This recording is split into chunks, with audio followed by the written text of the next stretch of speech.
On December 21, the UN passed a resolution rejecting U.S. President Donald Trump's decision to recognize Jerusalem as the capital of Israel by an overwhelming margin of 128 in favor and 9 opposed. The previous day, Trump threatened to cut off aid to countries opposing him, and UN Ambassador to the UN Nikki Haley warned that we will remember it when we are called upon once again to contribute to the United Nations.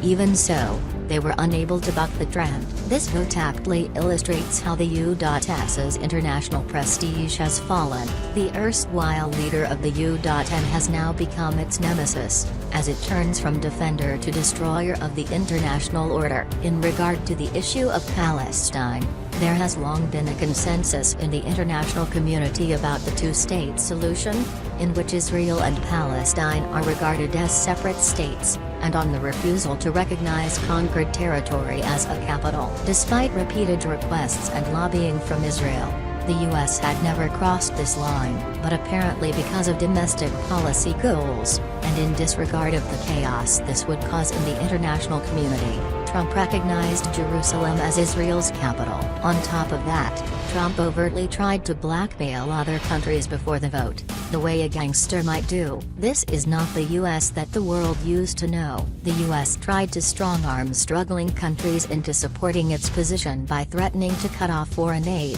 That was a low blow. It also mentioned its contribution to the UN. The U.S. covered 22% of the UN's budget this year, and the UN can't stay in business without the U.S. The Trump administration appears to mistakenly regard its foreign aid and its contributions to the UN as being some kind of entirely altruistic charity project. It needs to recognize that the peace and stability of the international community are directly connected with the UN's national interests, considering that it's a superpower and an economic power. The National Security Strategy report that the Trump administration released on December 18 offered principled realism as the cornerstone of the U.S. national security strategy, but the behavior of the Trump administration on the international stage is neither principled or realistic.